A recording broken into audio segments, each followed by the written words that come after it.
contemporâneas do direito penal. Eu gostaria de informar os presentes que este evento também será transmitido pelo Facebook, na página da Anacrim Paraná, e que ao final das exposições dos temas, vamos abrir para perguntas e respostas, né?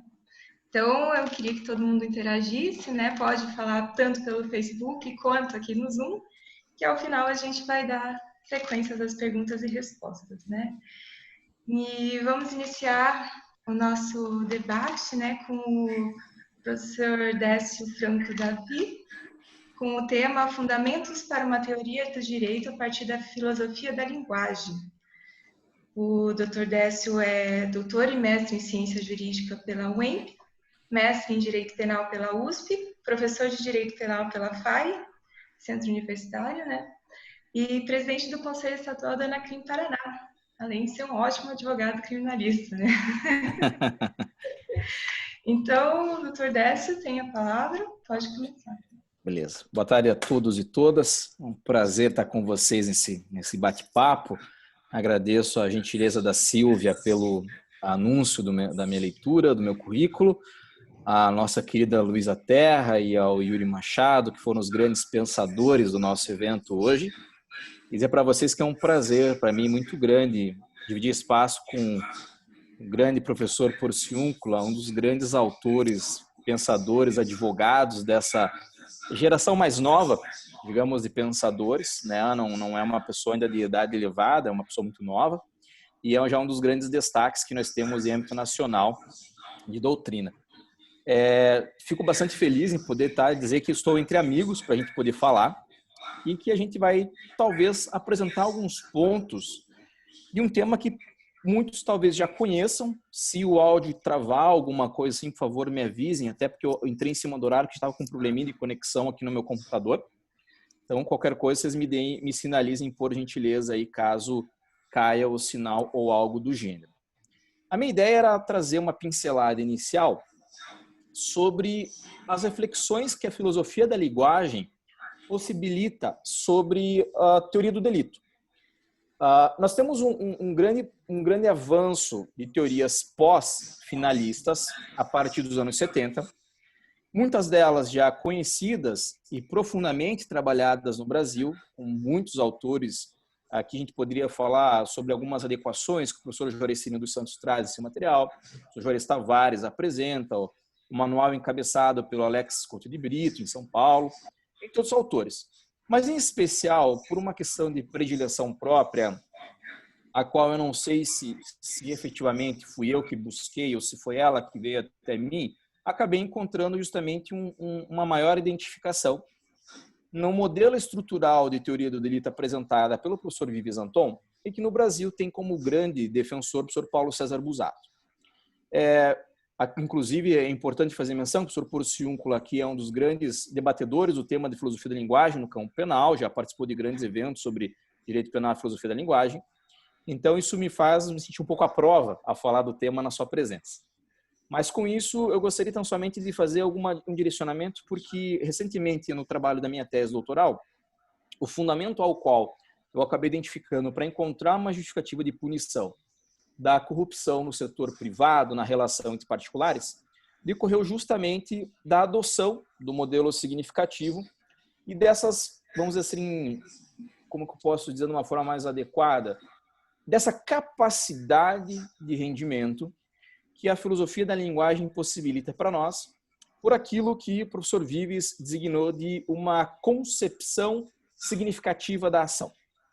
Em outras palavras, quando nós trabalhamos com uma abordagem sobre o que a filosofia da linguagem pode estruturar no campo da dogmática, o primeiro passo importante que nós precisamos construir sempre ao se refletir sobre o direito penal é que não existem, no sentido mesmo de existência do campo ontológico, condutas naturalmente identificadas enquanto crime. O que é bastante curioso, porque nós poderíamos afirmar isso sempre, todo estudante de direito, todo profissional da área jurídica, sempre imagina, ao pensar em crime, uma conduta que naturalmente entendamos como crime, aqueles crimes mais horrendos, como homicídio, o latrocínio, o estupro e assim sucessivamente. Mas o que é bastante interessante, porque mesmo essas condutas, claro, com excepcionalidade do estupro, mas ainda assim daria para dizer que em determinados contextos, essa modalidade típica deixa de ter essa representação enquanto injusto penal. Poderíamos dar um exemplo bastante simplista de uma legítima defesa, de um homicídio em legítima defesa. Poderíamos dar um exemplo bastante inusitado de práticas sexuais com violência, meio modelo a 50 tons de cinza, né? Não é por isso que o meu terno é cinza, só porque coincidiu o exemplo com o que eu estou falando, mas nessa ótica, ou seja, a questão própria é que nós precisamos entender que as coisas não são, elas significam. Tanto é que, quando nós usamos um exemplo muito basilar do direito, todos acabam compreendendo a impossibilidade e inviabilidade de existir algo no campo do ser e passarmos a compreender a partir do seu sentido.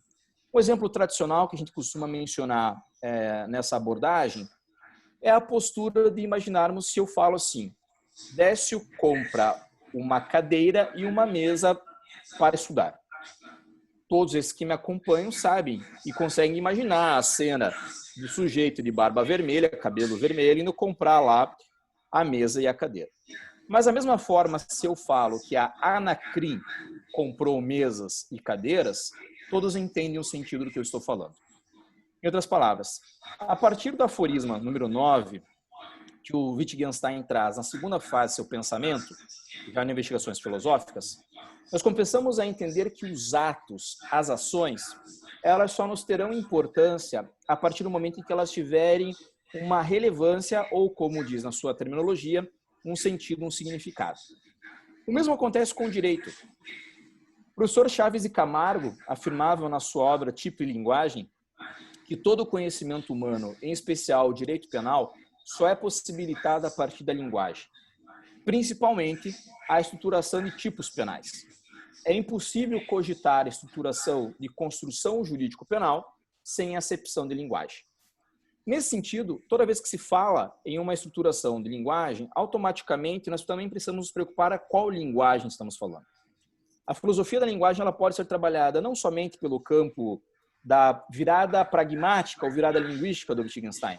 Ela pode ser trabalhada a partir da hermenêutica, de base em pensamento do Gadamer, com base no Heidegger. Pode ser trabalhada também a partir da semântica, como pode ser trabalhada também a partir da sintaxe.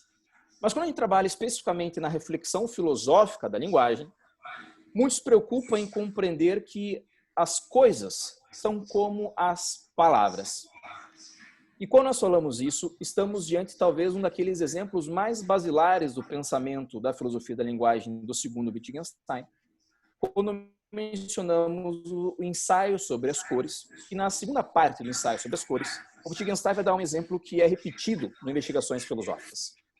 Imaginemos que eu falasse a seguinte situação, né? Pedimos para alguém descrever uma blusa, ou uma caneca, ou um copo. E essa pessoa, ao descrever isso, ela vai descrever que ela está com um copo da cor vermelha. Outro sujeito vai descrever a roupa que usa e vai dizer que usa uma blusa da cor vermelha.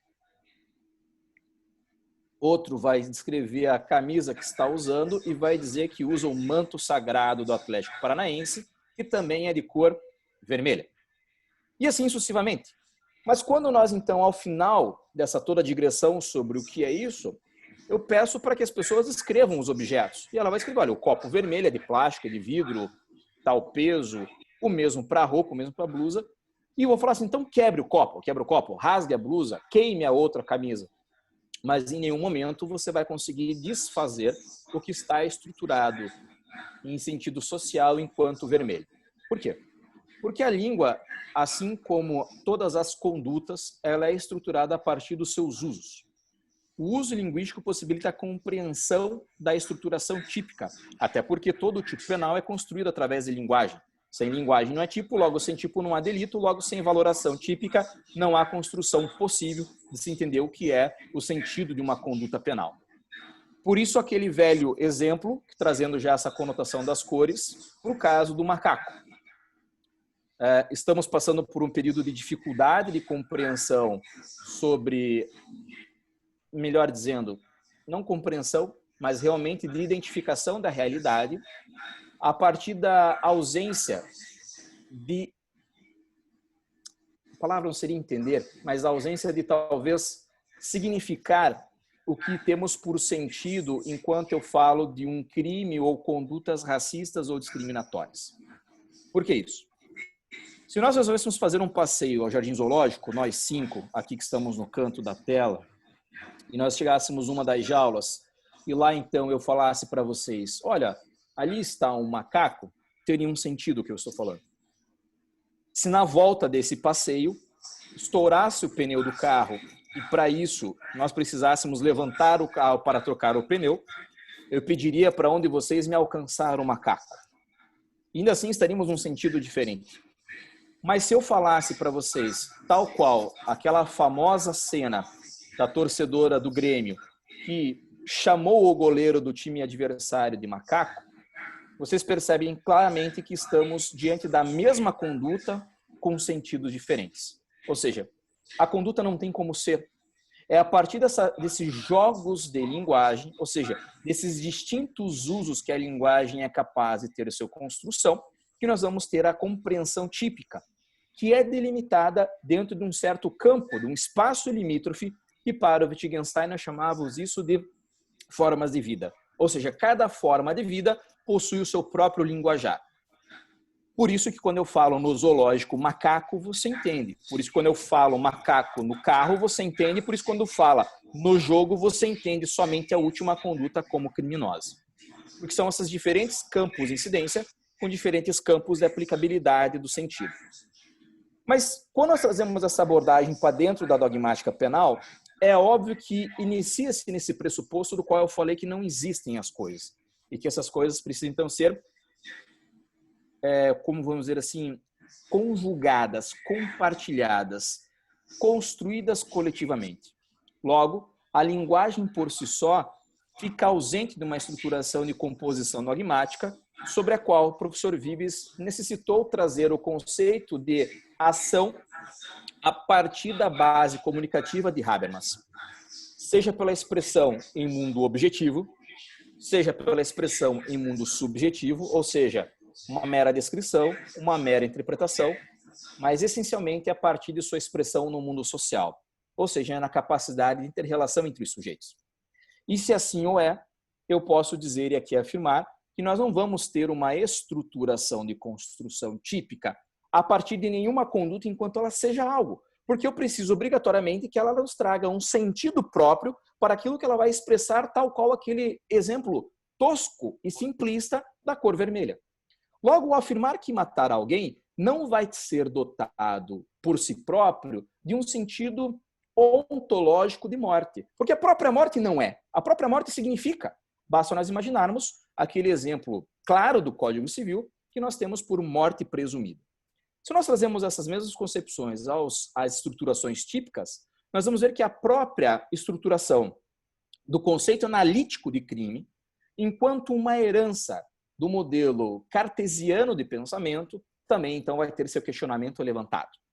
Por tal razão, vamos passar a uma abordagem na qual refuta-se isso que nós chamamos de uma proposta fechada ou de matriz puramente científica, a partir do momento em que o direito passa a ser reconhecido como algo não científico, porque o direito não tem premissas estáticas, né? Vamos pegar aqui esse suporte de xícara que eu estou usando aqui, e vamos imaginar que se o direito fosse algo de uma ideia de construção científica, eu, ao soltar este suporte, todos sabem que ele vai cair. Isso decorre de uma regra científica, de uma regra imutável. No direito, nós vamos ter uma teoria que fala que isso fica parado, outra que vai dizer que isso aqui sobe, aí você sempre tem uma porcaria de uma teoria mista que vai dizer que ele faz isso aqui, e por fim, tem uma teoria agnóstica que vai dizer assim, cadê o suporte? Então, nessa lógica de estruturação do pensamento jurídico a partir da sua pragmática, do seu uso, nós temos um rendimento além daquilo que se espera a partir do direito. O direito não tem como ser algo que expresse uma possibilidade de construção de respostas ao que se espera enquanto ser humano. Eu não tenho uma resposta certa a partir do direito. Logo, então, o que o direito penal, se ele não é capaz de construir essa resposta certa, professor Décio, então o que a gente espera com o direito? A gente espera chegar numa resposta também enquanto construto social daquilo que for o menos injusto. Eu não vou dizer o mais justo, porque talvez o mais justo pela própria acepção de linguagem dada em determinado período histórico, pode ser sinônimo de algo bastante injusto. Basta a gente fazer um exemplo sobre o direito penal nazista e enxergar que a linguagem, à época, estruturava um direito penal que, para o ordenamento válido, era demasiadamente justo, porém injusto sobre outro paradigma linguístico, né? E aqui a gente poderia utilizar a obra do Victor Kempler para isso. Mas, ditas essas reflexões basilares, e aqui já me encaminhando para o final da minha fala, eu gostaria de pegar, talvez, um ponto central de tipificação e tentarmos trabalhar com essa noção do que poderia ser um sentido de construção própria a se esperar dentro do direito penal e se essa linguagem é possível de ser direcionada num campo mais distinto. Por que isso? Embora como um defensor e adepto do modelo significativo, eu acho que a gente começa a desenvolver melhor as teorias quando nós começamos a nós mesmos identificarmos seus pontos falhos e tentar encontrar nesses pontos falhos a capacidade de superação. Muitas vezes, já em outros debates, outros colegas me levantaram essa pergunta, e eu mesmo já tive a oportunidade de fazer essa pergunta, inclusive para o professor Vives, num evento em Curitiba, a certa ocasião, até que quando o professor Porcinco estava também nesse mesmo evento. Se a gente não teria uma inviabilidade de, por intermédio dessa construção compartilhada intersubjetiva de linguagem, se nós não somos capazes de deturpar essa construção a ponto de criar um instrumental jurídico cada vez mais violento, cada vez mais direcionado por identificação mesmo de linguagem para determinado público-alvo. Digo isso porque recentemente escutei uma palestra na qual um colega tentou usar um método da criminologia crítica, né, enquanto método no modelo mesmo marxista ou classista, para tentar justificar benesses em tratamentos para réus 1 e réus 2 de um mesmo processo de criminalidade econômica. Ao qual eu confesso que eu não entendi muito bem qual era a lógica, já vista que, por um modelo crítico, a gente teria que refutar, ou melhor, ampliar uma punição nesse campo. Mas essa abordagem que o colega fez, ele queria dizer então que existia uma possibilidade de eu criar propriamente dentro de campos linguísticos classificações que tivessem maior ou menor adesão de acordo com o interesse daquele que cria a regra do jogo. E daí então me surgiu uma dúvida bastante singular, que é talvez aquela que nós temos hoje, no atual contexto, e daí aqui a reflexão dogmática e filosófica para o nosso campo de realidade. Se nós formos pensar como tem sido a abordagem político-criminal, eu não vou entrar no campo político-criminal porque eu sei que é a fala da Luísa sobre o assunto, mas se nós fôssemos trabalhar especificamente com um campo de intersecção, sobre o que se espera do campo político-criminal em âmbito federal, com as últimas construções, identificações normativas ou de projetos, eu não vou ser longo, talvez dos últimos 2 anos, em especial porque nós temos no campo político obrigatoriamente uma vinculação muito forte à construção linguística sempre, nós vamos ter uma identificação de que adota-se abertamente uma escolha de forma político-criminal de base comunicativa contrária aos fundamentos comunicativos do texto constitucional. E se eu tenho uma estruturação normativa que coloca como, por exemplo, uma premissa de que a dignidade da pessoa humana é o valor fonte desse ordenamento, eu não poderia, em hipótese alguma, permitir, por exemplo, designações de compartilhamento de espaço público quando tivesse afetação por coronavírus. Mas as reflexões onde tem essa construção, este choque entre um e outro, possibilita o ponto que me levantou a conversar com vocês sobre esse assunto, que é, então essa linguagem, mesmo que construída a partir de dogmas jurídicos, ela também é passível de manipulação, tal qual qualquer instrumental jurídico, e era essa a pergunta que eu me fiz ao escutar essas falas e talvez escutar os outros colegas levantando essas colocações.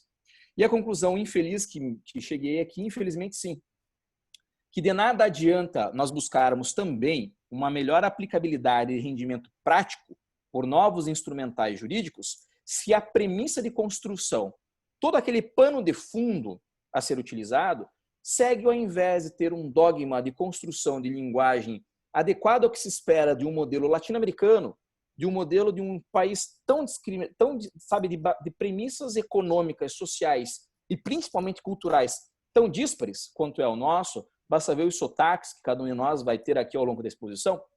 Se nem para isso ele é suficiente, como poderemos então objetivar um sentido de justiça quando a nossa própria corte máxima tem entre si ministros que vão ter linguagens completamente antagônicas, de um lado da direita punitiva, hoje encabeçada pelo Alexandre de Moraes e pelo Luiz Fux, e do lado uma esquerda punitiva muito clara no discurso do Barroso.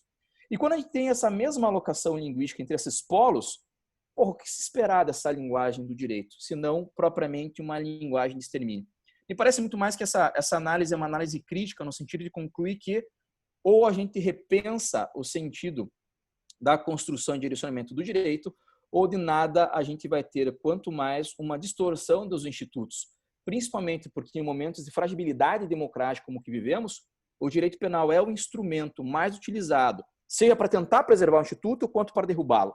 Basta ver, por exemplo, as situações de imputação para manifestações lícitas, e a desobediência civil envolve, em alguns casos ainda, a acepção de violência. Isso não sou eu quem fala, são os pensadores da desobediência civil, e ainda assim taxados, por exemplo, como atos terroristas, como aconteceu em Curitiba recentemente. O que não quer dizer que, em contrapartida, legitimam-se atos como aquele de atingir fogos de artifício contra o STF, aí sim, uma conotação direcionada contra o Estado de Direito. E esse é o grande problema do direito penal, porque se eu falei que existia uma teoria que poderia fazer o suporte do copo parar, tem outro que vai dizer que o suporte não existe. Uma infelicidade, mas que talvez a premissa que nós possibilitamos ter essa compreensão de teoria do delito a partir de um modelo mais próximo da realidade, mais próximo de rendimento, me parece que são com essas conjecturas e construções linguísticas, principalmente na sua projeção essencial sobre o mundo social. Eu não vou me alongar aqui, porque eu acho que o combinado foi mais ou menos de 20, e aqui, se eu abrir um tópico, eu vou ultrapassar certamente 7 pontos na minha sequência, eu vou me dar por encerrado aqui. Queria muito mais jogar essas indagações, essas questões, do que propriamente afirmar algo ou fechar algo. Só uma conclusão é que isso, para quem se interessar, ajudando também o autor, e segue lá o link, depois a gente coloca aqui, ou deixa o seu joinha, como as pessoas live fazem ultimamente, para colocar o link, obviamente, da minha obra de delito e corrupção no setor privado, para que vocês também façam esse debate e lancem depois os questionamentos sobre como compreender melhor um sistema jurídico a partir dessa matriz linguística, que, para mim, aqui de uma postura muito clara, principalmente depois da leitura do Kempler, eu não consigo imaginar nenhuma forma de pensamento se não for estruturada a partir de matrizes linguísticas. Acho muito difícil. Haja visto que até para pensar nós precisamos de linguagem, porque sem linguagem eu não consigo sequer fazer a frase "eu vou falar". Então, assim, me dou por satisfeito e agradeço mais uma vez a oportunidade de dividir com vocês esse espaço. Obrigada, doutor Décio, sempre muito criativo e muito elucidativo nas suas palestras, né? E certo que todos estão borbulhando de perguntas depois de tantas indagações. Então, vamos dar sequência aqui ao evento, né? Agora eu vou chamar a professora, né, Luísa Borges Terra, que vai ter o tema a influência da política criminal na construção do direito penal. Ela é doutoranda em Direito Penal e mestre em Criminologia pela Universidade Pablo de Olavide. É vice-presidente da Anacrim Paraná e uma ótima advogada criminalista e amiga de muito tempo. Luísa Terra, você está com a palavra. Pode começar. Obrigada, doutora Silvia, minha sócia também, né? Agradeço muito, né, pela sua participação, por ajudar a gente a nos auxiliar, né, na construção desse evento. Para mim é uma imensa satisfação, né, hoje ter voz de fala nesse evento com pessoas que eu tanto admiro, que eu tanto respeito pelas suas pesquisas, pelas suas investigações sérias dentro do direito penal. E hoje eu converso com vocês sobre um tema que é o início de uma nova linha de pesquisa, talvez algo que vai ser objeto da minha pesquisa no pós-doutorado. E eu achei interessante falar sobre isso dentro de uma perspectiva de um debate gravado, para depois eu poder confrontar com as minhas novas elucidações, talvez depois do pós-doutorado, e fazer uma análise do quanto as nossas pesquisas vão avançando, né, dentro de uma construção. Então, essa forma de pensar o direito em constante mutação, em constante transformação, é algo muito interessante. E por isso hoje eu começo a delinear com vocês, né, o início dessa pesquisa. Quando a gente começa a estudar a relação entre política criminal e direito penal, rapidamente nós notamos que é uma relação bem problemática, né?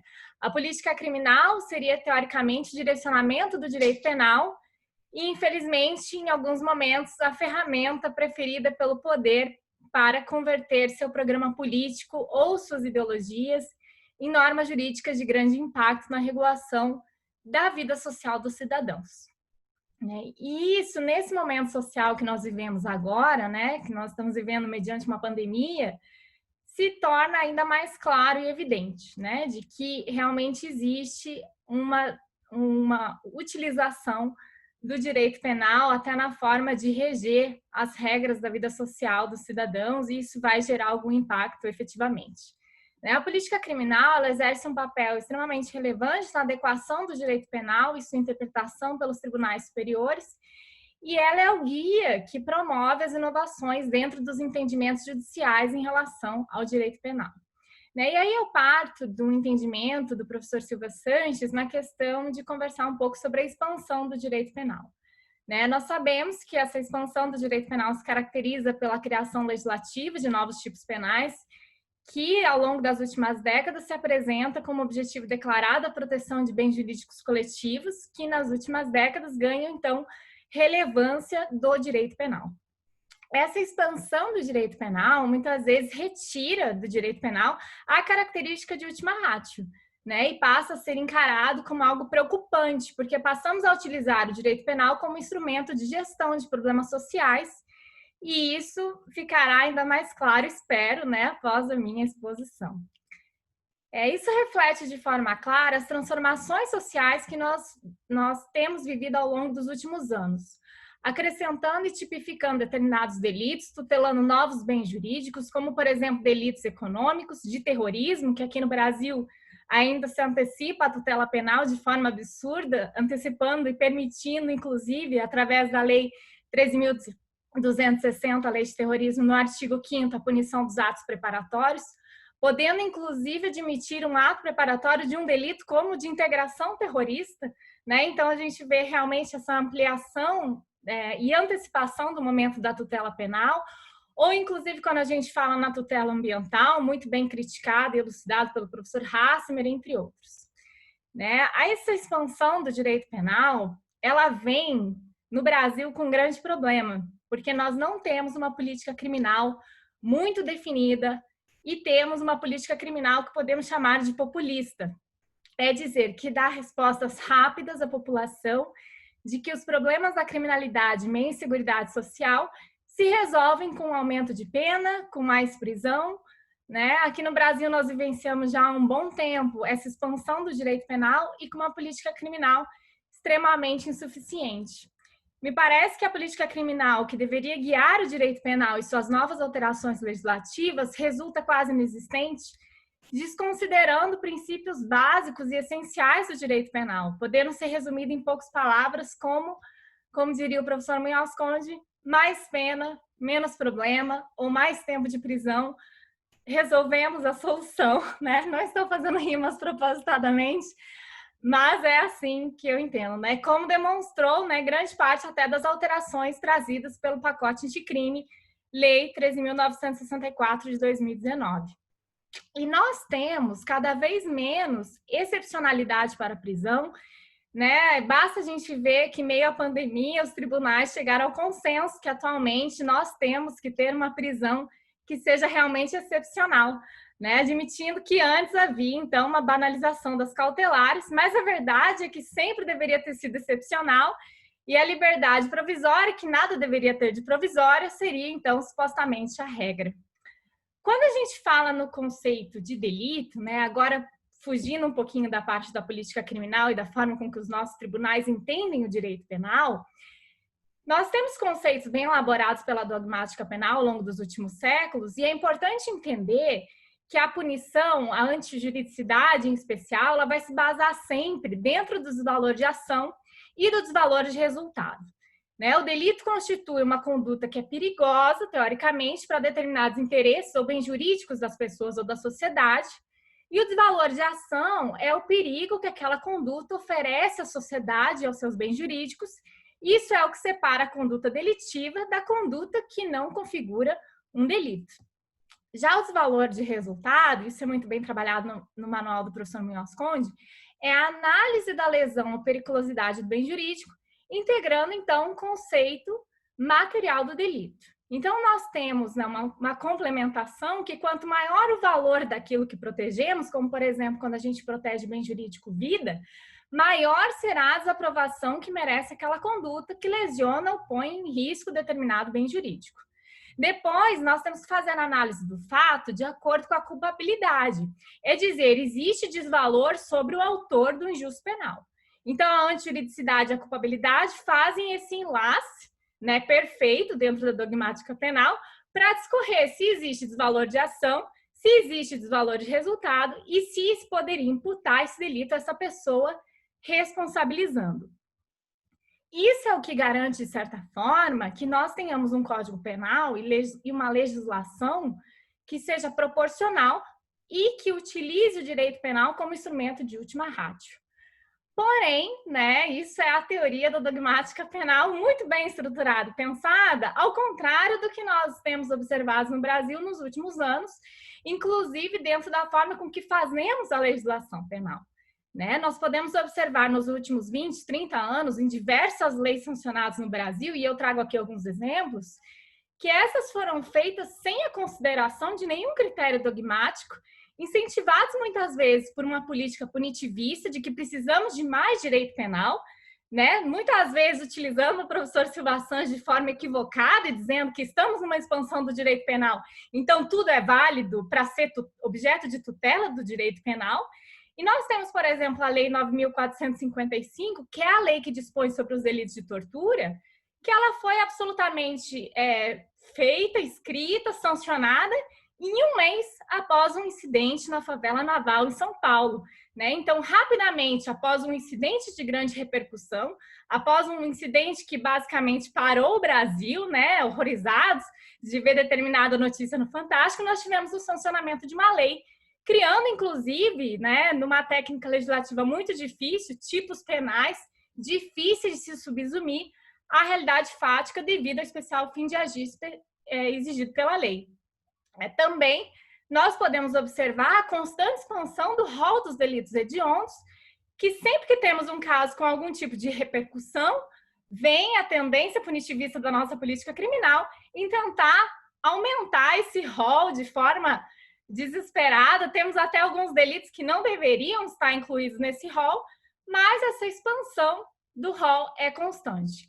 Assim também, né, como aconteceu agora com o recém-sancionado pacote anticrime, Lei 3.964, que desconsiderando toda a construção penal de anos de desenvolvimento da dogmática penal, institui o parágrafo único no artigo 25 do Código Penal, promovendo a inclusão da questão da legítima defesa, né? Dizendo que o agente que estiver em legítima defesa, o agente de segurança pública que estiver em legítima defesa, que repele a agressão ou risco de agressão à vítima, mantida refém durante a prática de crimes. Seria uma coisa evidentemente óbvia. Se o sujeito está em legítima defesa, você não precisa dizer que o agente que está em legítima defesa estaria amparado pela legítima defesa. Né? Então, nós caímos nessa hipótese absurda de ter que dizer, estipular que se o agente estava em legítima defesa, ele estaria em legítima defesa. Mas isso reflete uma questão sistêmica que é comum de se incluir no nosso Código Penal, o reflexo coerente ou incoerente à ideologia político-criminal do governo. Isso pode ser visto de forma cada vez mais confundente nas últimas reformas penais e processuais penais, que tendem a política de aumento de pena, ou, como muito fala o professor Munhoz Conde, de tolerância zero, ou ainda um direito processual do inimigo, restringindo as garantias processuais penais. Me parece muito sensata a construção, né, de que o Estado de Direito é utilizado como forma de delimitar o exercício do poder, inclusive do poder punitivo, e isso reflete no fato de a política criminal indicar os rumos e as ideologias daquele poder, alterando inclusive a forma de trabalharmos e enxergarmos o direito penal, legitimando a atuação desse poder. Né? Sabemos que um dos exemplos clássicos de que a política criminal vai dar o direcionamento no direito, né, e que realmente vai ter grande poder sobre o direito às vezes, na nossa história, em que o direito foi totalmente desconsiderado, como, por exemplo, no Estado Nacional Socialista, nas ditaduras militares latino-americanas, né? São 2 grandes exemplos. Essa desconsideração do direito e das garantias deveria ser, teoricamente, impedida pelo Estado Democrático de Direito, que, derivando da ideia de rule of law, né, dessa ideia de Estado de Direito amparado na tripartição dos poderes, estaria, teoricamente, vedado esse uso da política criminal como forma de implementação de ideologia e de controle social, né, utilizando-se, talvez, e muitas vezes, do direito penal. Impedindo o poder, a tripartição dos poderes, na verdade, garantiria, né, o impedimento do poder executivo de atuar na política criminal, sancionando leis ou retirando do executivo essa jurisdição de forma completa, né? Mas nós temos que reconhecer também que temos aí um outro problema relevante, que muitas vezes o Estado Democrático de Direito se declara como Estado Democrático de Direito, porém, de forma velada ou embaixo dos panos, observa as regras de forma formal, né? E isso é inaceitável, né? No momento em que existem determinadas garantias penais basilares do Estado Democrático de Direito, como igualdade, liberdade, ou como o professor Décio falou, da questão da dignidade da pessoa humana, ou a liberdade e a regra do julgamento imparcial, isso deve ser preservada como máxima fundante do Estado Democrático de Direito, né? E se de um lado nós temos uma dogmática penal bem estruturada, que baseia os tipos penais desde uma perspectiva funcionalista, né? Que é no meu caso, a forma que eu entendo o direito penal, do bem jurídico tutelado, no desvalor de ação, no desvalor de resultado, na reprovabilidade do autor e outras estruturas solidificadas pela dogmática, temos uma política criminal que fomenta essa expansão do direito penal de forma exacerbada e de forma a desconsiderar essa estrutura dogmática penal de acordo com o que apresenta a sociedade de risco, né? Como já denominava o Ulrich Beck.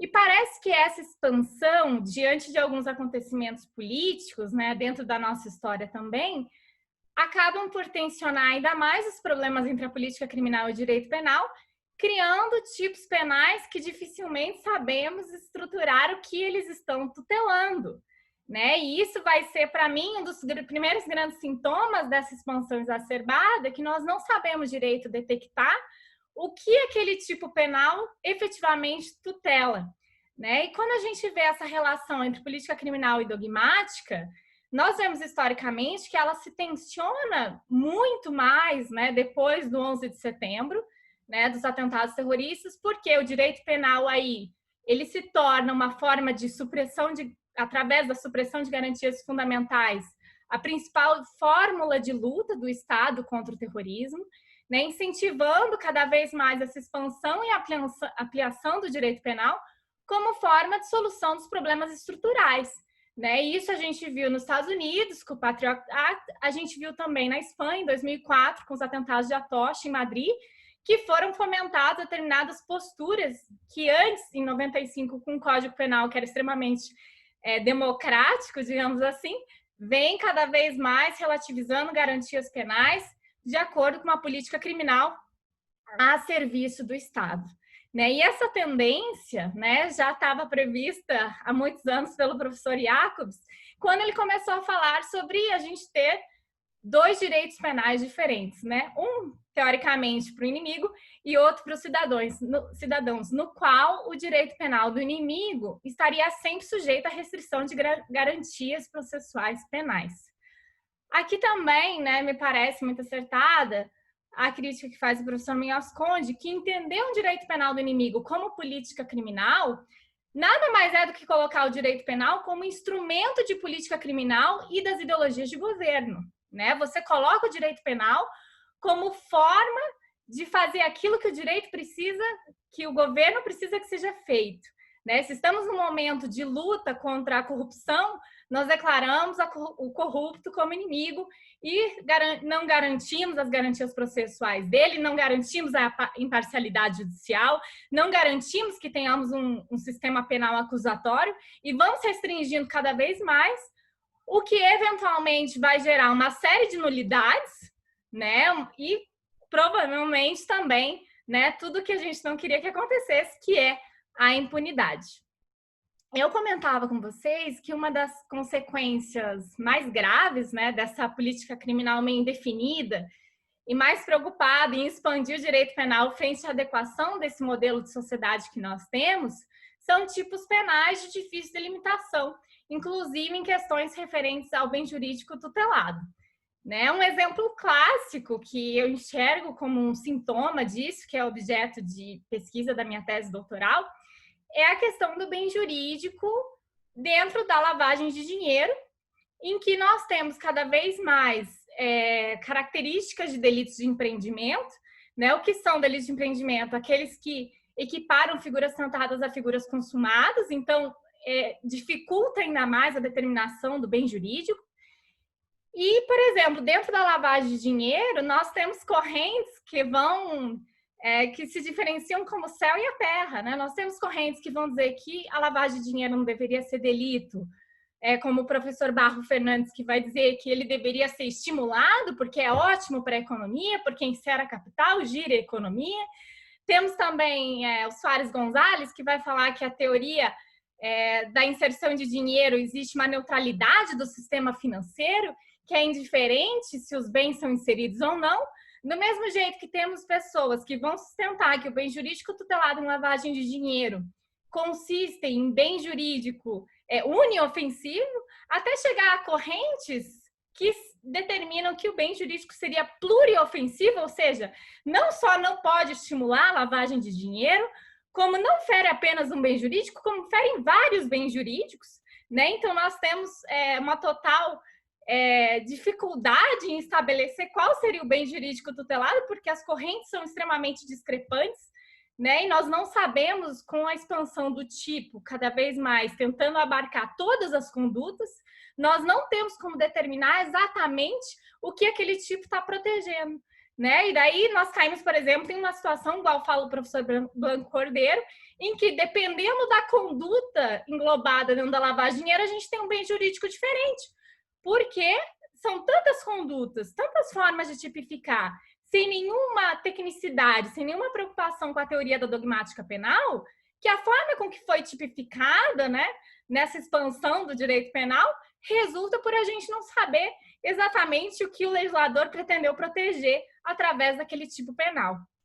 E com isso, né, como expandimos o direito penal sem que a política criminal entenda a estrutura do direito penal, ou muitas vezes se preocupe com a dogmática, nós desembocamos nesse populismo penal, em que nós temos aí tipos penais que a gente não sabe exatamente o que eles tutelam. E no qual, né, resulta a utilização do direito penal como a solução dos problemas sociais, né? E aí também temos outro problema, nos problemas sociais, no sentido de dar as respostas que o direito penal busca, que a política criminal deseja, né? Então, o que acontece, né? A resposta da política criminal resulta quase sempre no direito penal. E será, né, aí vem os meus questionamentos, será que o direito penal tem o poder de restringir determinadas condutas ou de realmente proteger determinadas condutas, né? Porque parece que nós chegamos no momento dentro da doutrina penal em que todos os problemas são resolvidos através do direito penal, né? Nós queremos resolver, por exemplo, o problema da comissão de delitos, de infrações, né, através dos menores infratores. Qual que é a resposta? Diminuir imediatamente a idade da maioridade penal. Nós queremos resolver o problema da criminalidade econômica. Para isso, nos valemos de parcialidade judicial, de persecução indiscriminada, aumentamos as penas, decretamos prisão temporária no momento em que a gente deseja, soltamos conteúdo de delação premiada na mídia, o que resultará basicamente em nulidades processuais graves, né, gerando uma impunidade. Agora, com o pacote anticrime, né, queremos resolver problemas da lavagem de dinheiro, que por ser um delito de caráter transnacional, amplia cada vez mais e dificulta mais a sua persecução. O que fazemos? Passamos, então, a permitir ação controlada e infiltração de agentes, e sempre que tivermos dúvida de qual delito estamos perseguindo, imputamos qual delito? Lavagem de dinheiro. E quase forçosamente fazemos uma inversão do ônus da prova. Por isso, já caminho para a conclusão, sabemos que a política criminal anda em conflito com a teoria da dogmática e com o direito penal nuclear, que muitas vezes ela não parece bem definida, a não ser pelo fato de querer expandir o direito penal cada vez mais. E que essas tendências de expansão promovem figuras típicas que, às vezes, são tão amplas que são quase impossíveis sua limitação no âmbito da dogmática penal. E aí me parece também que é importante, como operadores do direito, como pessoas que estamos pensando direito, devemos buscar entender a política criminal, seus objetivos, e realmente verificar se essa política criminal está fundamentalmente amparada nos princípios basilares do Estado Democrático de Direito e os direitos fundamentais constitucionais. E por isso, lembrar que o direito penal deve ser sempre, como diz meu professor Munhoz Conde, um instrumento de contenção desse poder punitivo, restringindo o âmbito da norma e sendo meio de efetivação das garantias penais e processuais penais. Agradeço muito a atenção de vocês, estou à disposição para eventuais dúvidas. Obrigada. Obrigada, Luísa. Maravilhosa exposição, né? A Luísa, ela sempre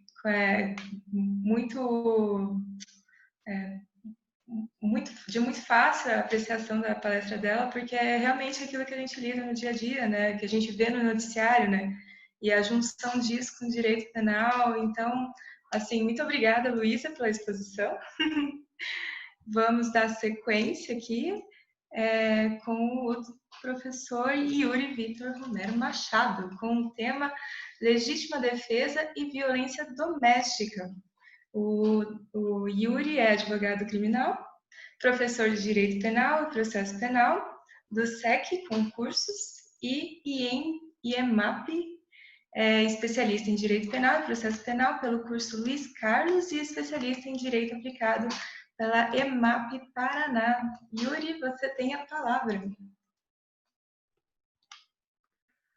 Boa tarde, Silvia. Boa tarde, Décio. Boa tarde, Luísa, Dr. Porciúncula.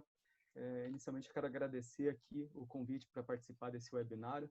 É uma grande alegria poder falar no meio de tantos professores tão qualificados, né? Eu sou muito fã do Décio, sou muito fã do Porciúncula, da Luísa. Eu acho que todos vocês já sabem isso, mas eu gostaria de ressaltar, né? Então, feito isso, eu quero dar início à minha fala. Eu quero explicar o porquê da minha fala antes de dar... Pode falar, Silvia. Só vou pedir para você ficar com o microfone um pouco mais próximo da mais boca.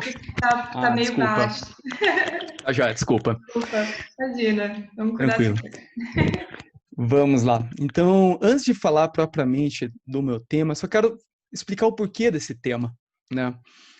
Inicialmente, eu iria falar de legítima defesa na lei anticrime, porque tem algo que está me incomodando bastante aqui, quem é do Paraná, quem advoga aqui no Paraná, já percebeu que tem um colega nosso, que também é professor, que está ensinando por aí, em alguns cursos, para membros agentes públicos da segurança pública, que a nova disposição do artigo 25, parágrafo 1º, autoriza policiais a matarem em qualquer situação. É uma coisa completamente absurda, completamente descabida, uma interpretação totalmente punitivista, né?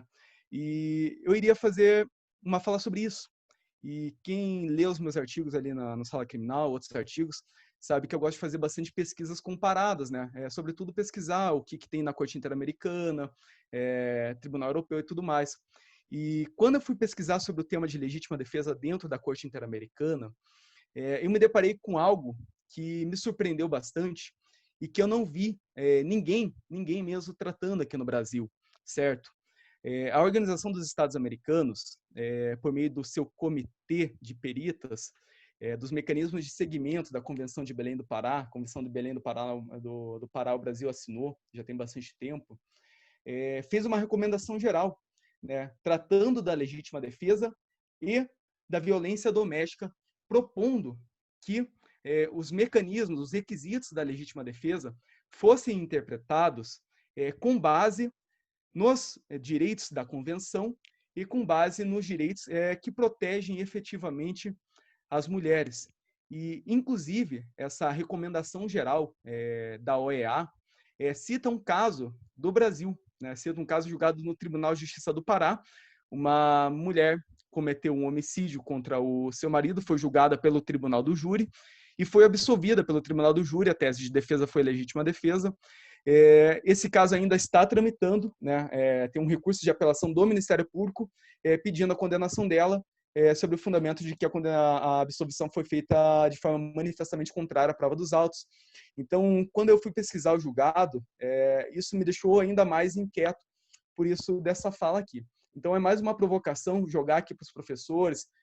Temos escritores, doutrinadores aqui, né, vários aqui que eu estou vendo aqui pelo nosso painel, sobre isso, certo?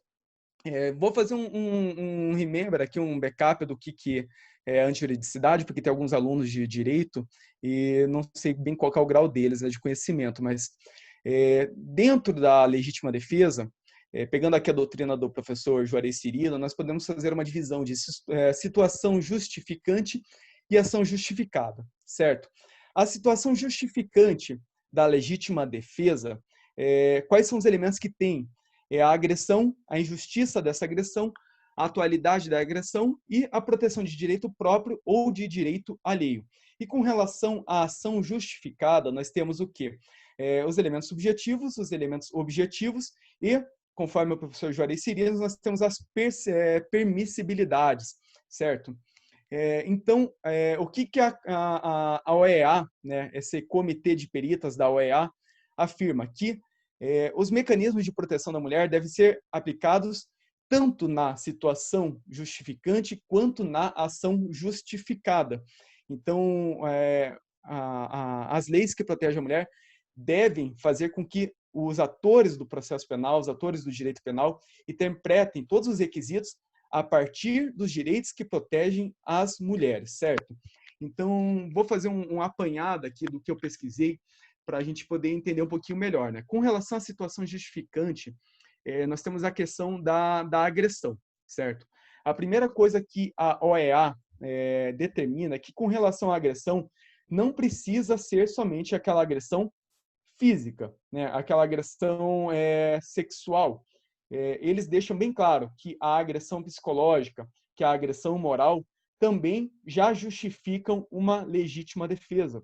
E se nós pegarmos a Lei Maria da Penha, nós vamos pegar o rol de violências ali que estão dispostos no artigo 7º, nós vamos ver que a nossa legislação está de acordo com a recomendação geral da OEA.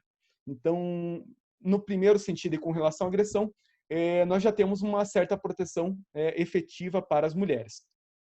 Com relação à injustiça da agressão, existe algo que a OEA ressalta bastante, que de nenhuma forma, nenhuma mesmo, a mulher pode ser acusada de ter dado início, ter dado causa à agressão por parte do homem, certo? Isso é muito comum, infelizmente, em muitas defesas, Brasil afora, que o homem tente justificar o seu ato agressivo em face da mulher, sob o pretexto de que ela o teria provocado de certa forma, né? Um exemplo bem bobo, mas pensar na hipótese ali da mulher que supostamente queria sair de casa, ou que queria levar os filhos embora de casa, ou que estava insatisfeito com alguma outra situação dentro do seu lar.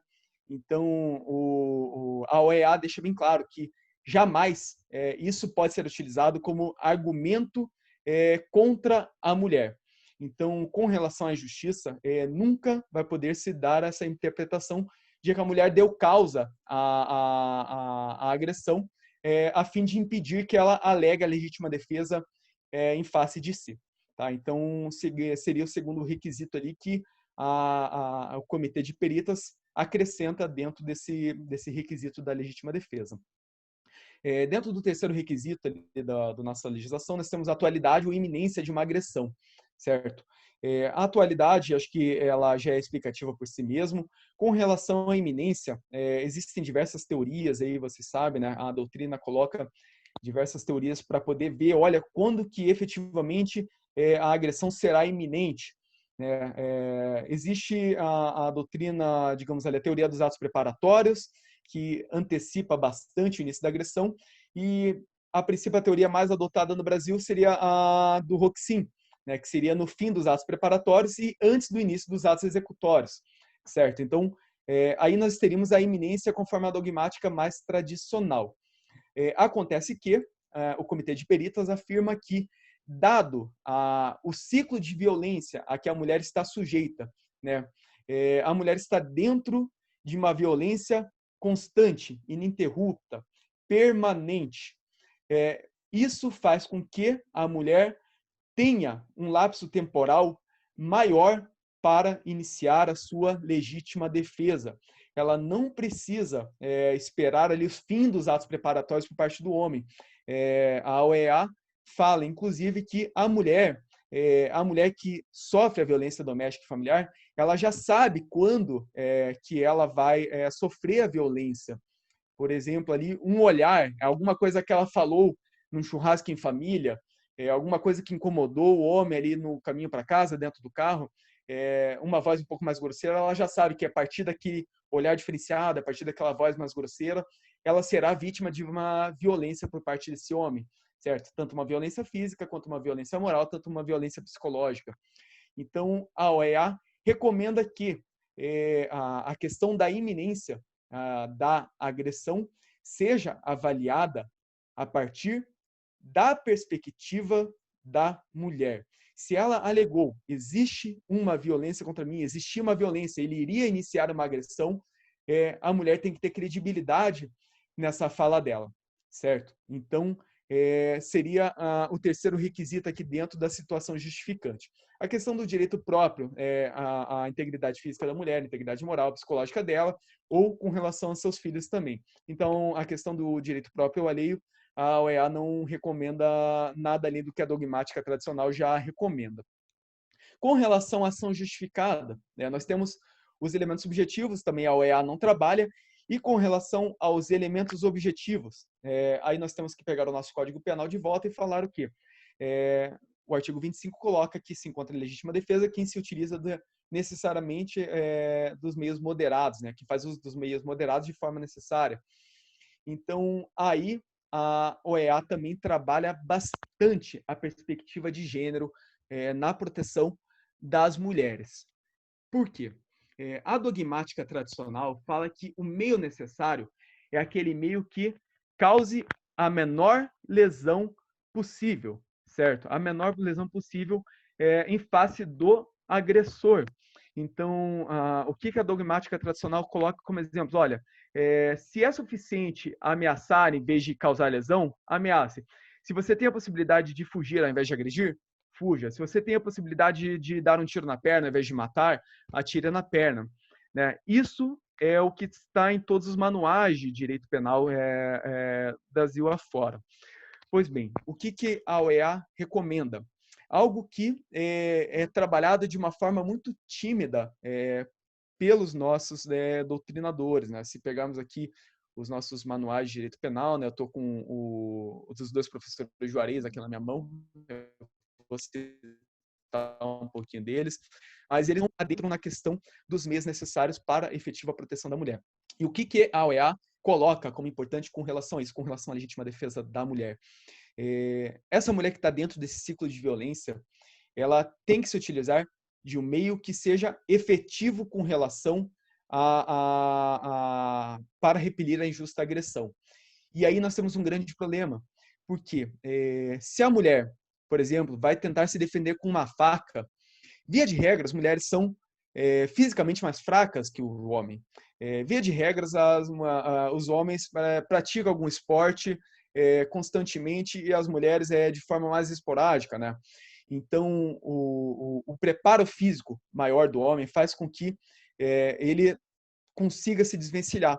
Então, aí eu falo, olha, uma faca pode não ser necessária para repelir uma injusta agressão, por mais que seja uma agressão simplesmente verbal, uma ameaça do homem. Então, nós temos que abrandar a utilização dos meios necessários para que a mulher consiga se utilizar um meio que consiga repelir de forma adequada essa agressão que ela está sofrendo. Então, a mulher não tem que se preocupar com o meio que seja menos lesivo. A mulher tem que se preocupar com o meio que seja mais efetivo para a sua proteção. A OEA inverte os meios de proteção para a mulher com relação aqui ao uso do meio necessário. E também com relação à utilização de forma moderada dos meios, a OEA é bem enfática em afirmar que,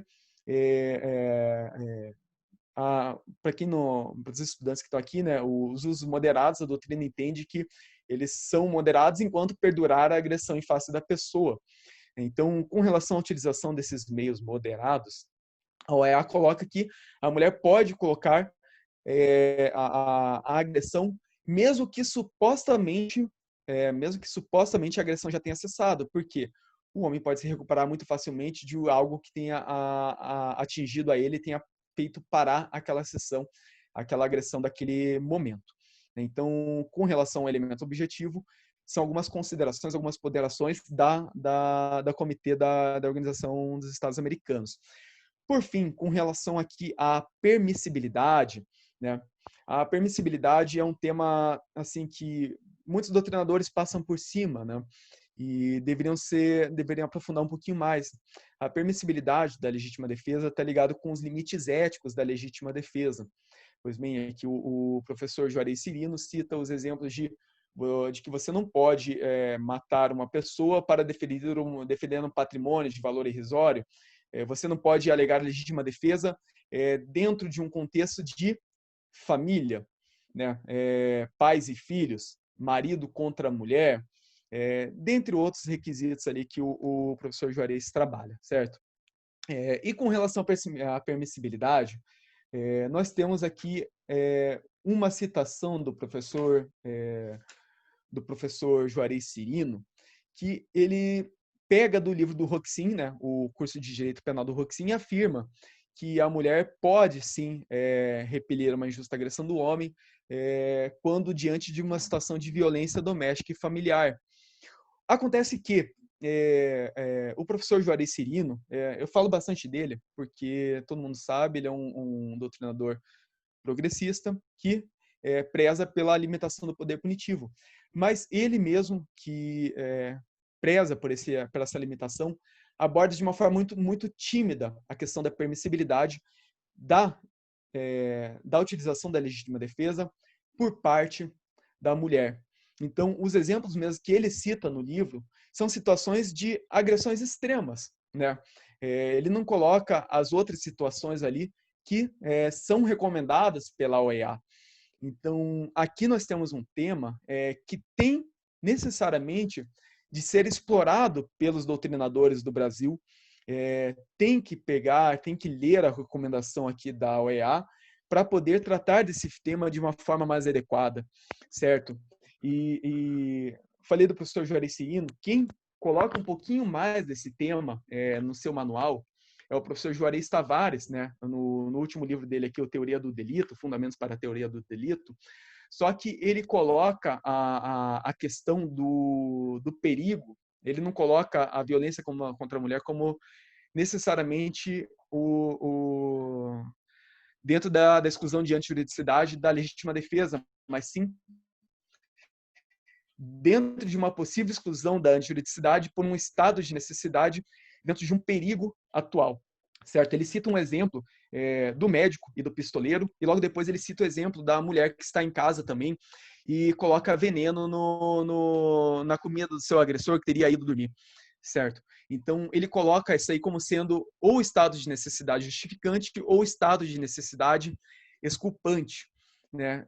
O problema que nós temos com relação a essa diferenciação, né? Você sabe, nosso Código Penal não faz a diferença entre legítima defesa justificante, legítima defesa exculpante, estado de necessidade justificante e exculpante, é que a mulher que acaba talvez atuando para além, né? O excesso será punido de forma dolosa ou culposa, pode vir a ser punida no Brasil em decorrência da nossa legislação, artigo 23, parágrafo 1º, parágrafo único. Então, até a doutrina coloca lá os nomes, né? Excesso intensivo, excesso extensivo, e isso causa a preocupação de nós não nos adequarmos ao que vem sugerido pelo comitê. Por quê? A mulher, se vai agredir além do que é necessário, ela está fazendo isso para garantir a sua proteção. Se ela está agindo além de quando já cessou, ela está agindo para a sua proteção. Então, nós temos um grande problema aqui no Brasil decorrente disso, certo? Eu tentei pesquisar um pouco de jurisprudência sobre a temática aqui no Brasil, acabei não achando dos nossos tribunais, mas para quem tiver um pouco mais de interesse de ler sobre o tema, a Argentina tem vários e vários julgados sobre o tema, tanto pelos tribunais superiores quanto pelo Supremo Tribunal da Nação. O Supremo Tribunal da Nação já coloca os requisitos da legítima defesa sendo interpretados a partir dos direitos que protegem a mulher, a partir das convenções que protegem as mulheres. Então, é algo que tem que ser trabalhado, é algo que tem que ser mais explorado pela nossa doutrina, e tem que ser aprofundado e tem que ser exigido por parte dos operadores do direito, certo? Tanto é que, como eu falei agora há pouco, o Ministério Público do Pará está agindo contra a recomendação da OEA, né? Pedindo a punição de uma mulher que agiu em legítima defesa diante de um contexto de violência doméstica e familiar. Então, essa aqui é a minha provocação para hoje, é mais para a gente poder dar início a esse tema aqui, provocar as pessoas que estão assistindo, provocar os professores para que pesquisem esse tema, escrevam sobre esse tema, passem a exigir que as convenções internacionais protetivas das mulheres sejam aplicadas também como meio de interpretação dentro do Instituto da Legítima Defesa. Com isso eu encerro a minha fala, agradeço aqui a possibilidade de participar desse webinário e devolvo a palavra, Silvia. Obrigado. Muito obrigada, Yuri. Esse tema é bem importante, né? Inclusive no atual momento, né, de pandemia. A gente sabe que aumentaram muitos os casos de violência contra a mulher, né? Então é muito importante, muito interessante essa exposição, né, para a gente ficar ligado nesse tema, né? E cobrar, né, também. Então, agora, maior honra da minha vida. Vou abrir a palavra para o Dr. José Carlos Porciúncula, com o tema Os Limites do Normativismo.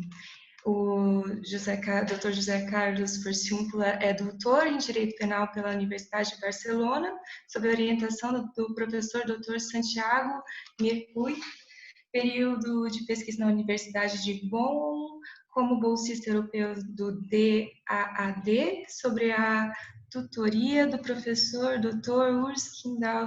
Olha, desculpa, não vou conseguir falar o sobrenome, mil desculpas. Mas é o ganhador do Prêmio Extraordinário da Universidade de Barcelona pela autoria da tese Lo Objetivo e Lo Subjetivo em El Tipo Penal. É advogado de criminalista em Brasília, Distrito Federal.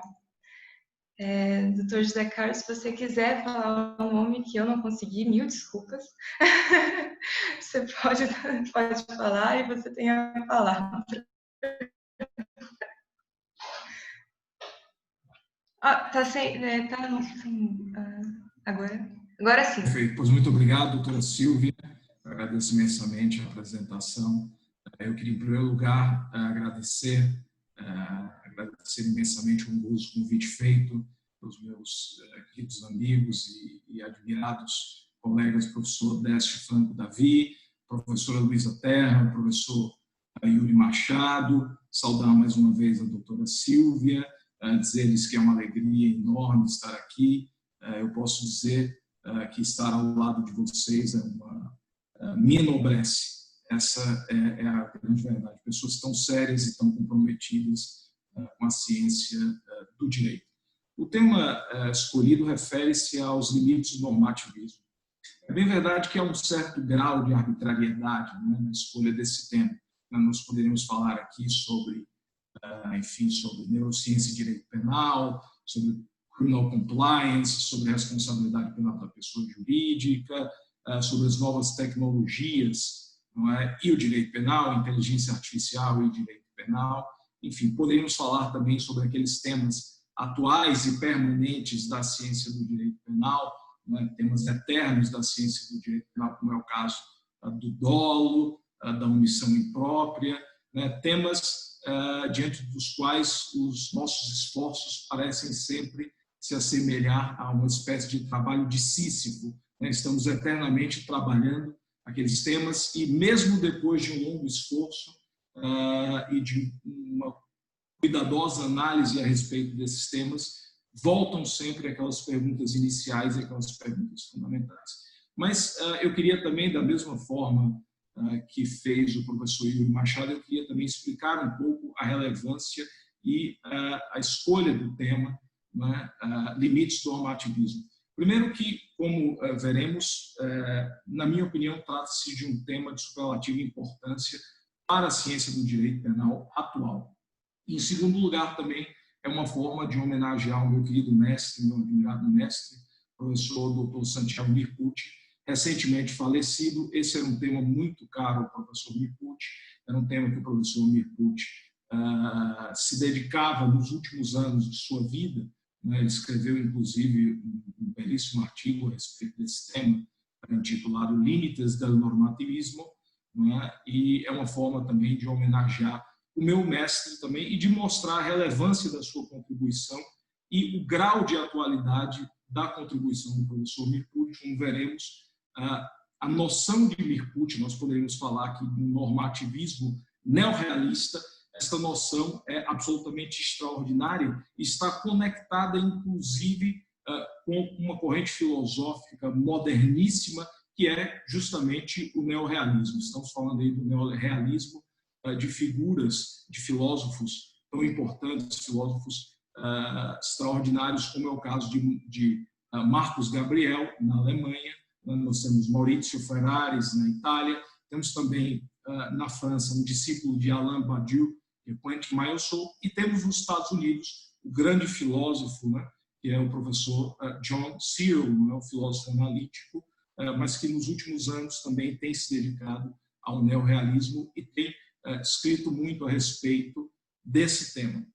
Portanto, divido a minha fala em 3 etapas. A primeira etapa eu gostaria de cuidar um pouco a respeito da história do direito penal, falar um pouco a respeito da metodologia do finalismo enquanto método, não é?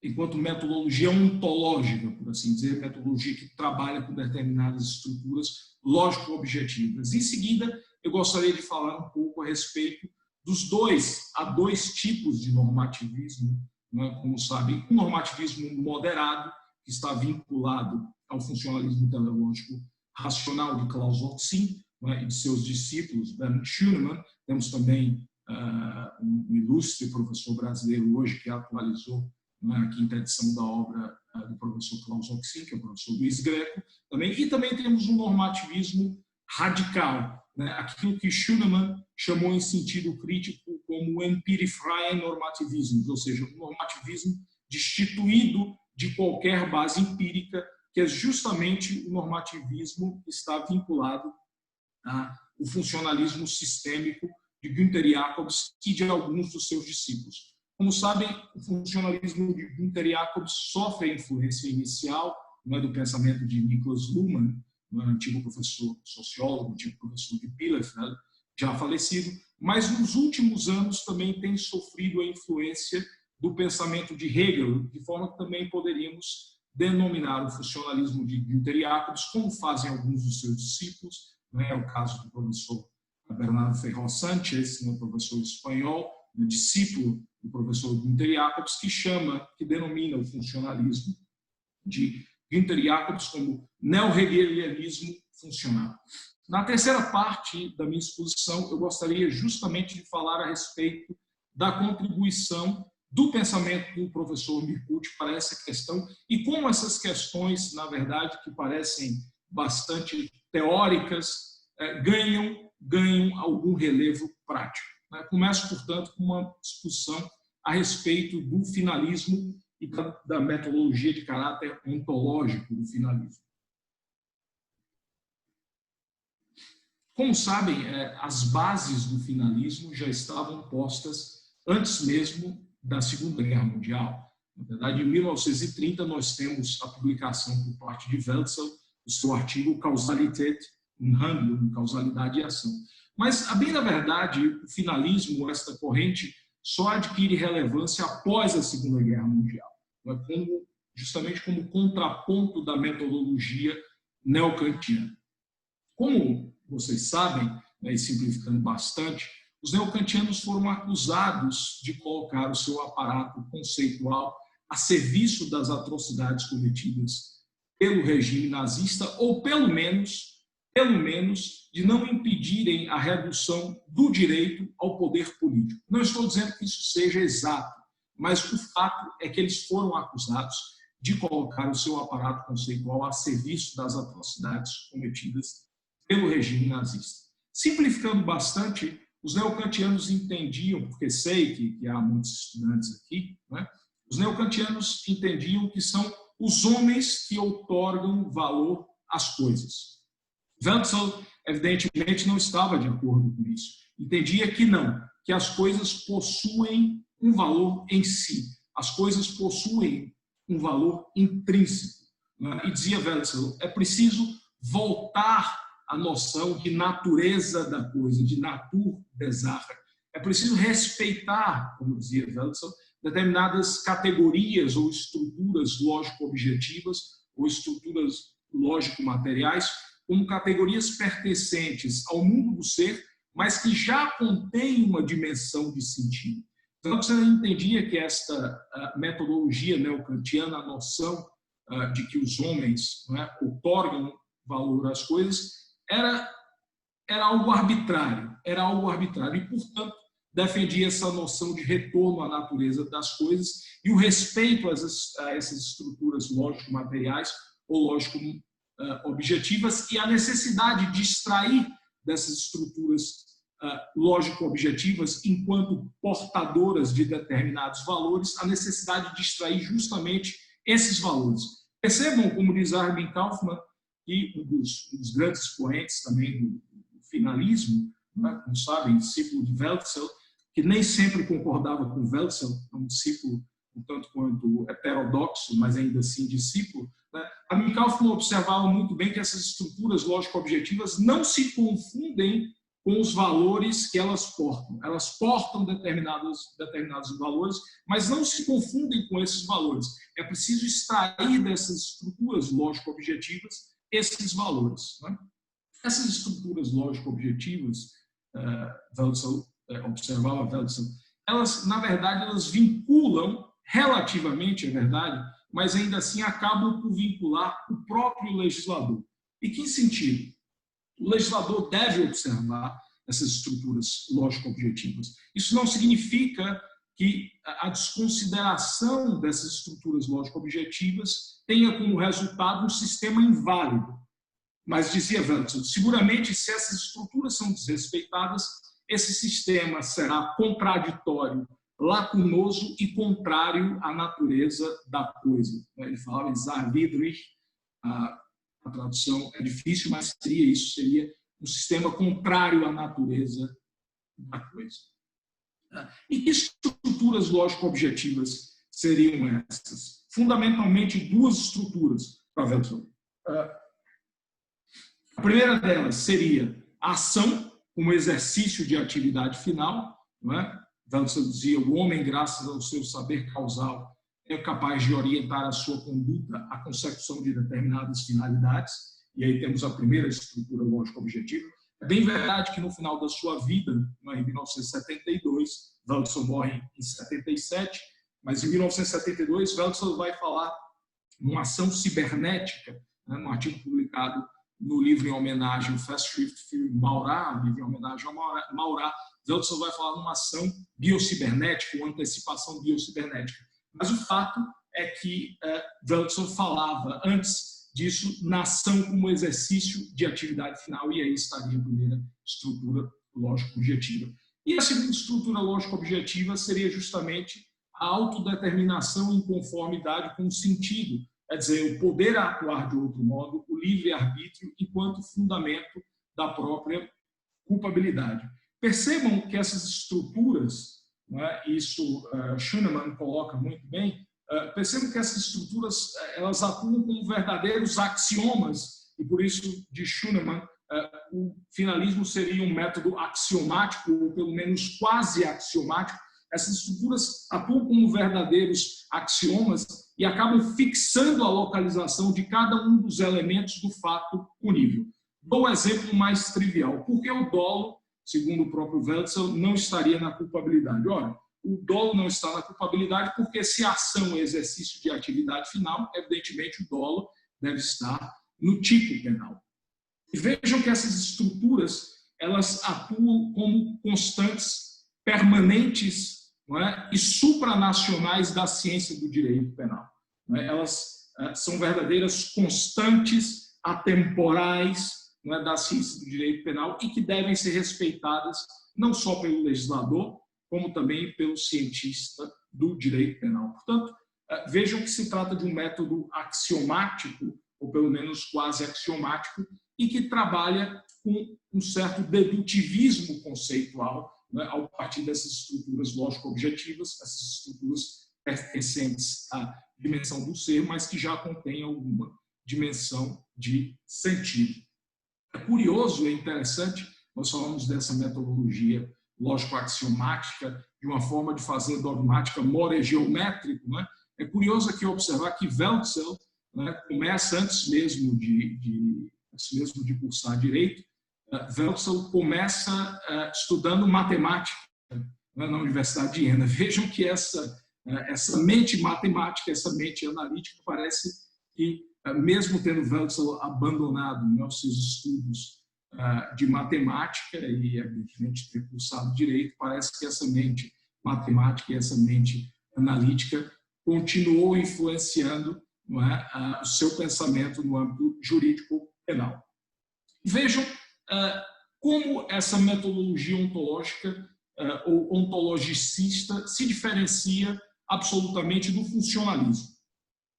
Como sabem, já em 1962 temos uma crítica, não é, de Klaus Oksin, professor Klaus Oksin, à teoria, uma crítica absolutamente acertada, bem da verdade, uma crítica avassaladora à teoria final da ação, em 1962, mas nós só temos uma crítica mais potente ao sistema finalista em 1970, com o escrito programático do professor Klaus Oksin, Política Criminal e Sistema Jurídico Penal.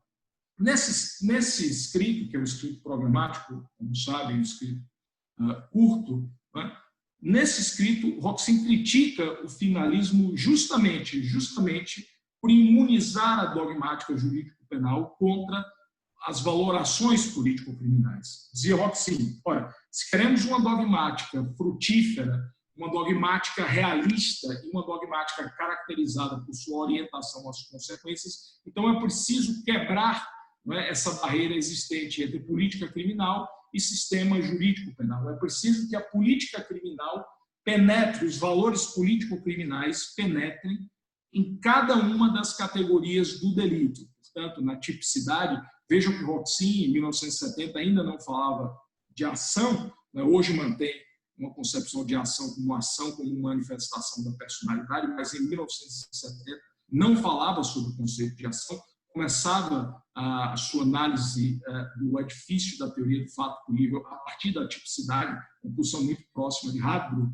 mas é preciso, insistir Oksin, é preciso fazer com que esses valores político-criminais penetrem em cada uma das categorias do fato punível, na tipicidade, na antijuridicidade e na culpabilidade, convertida, né, no sistema de Oksin em responsabilidade, né, que seria a culpabilidade mais as finalidades da pena, as finalidades de prevenção geral e de prevenção especial.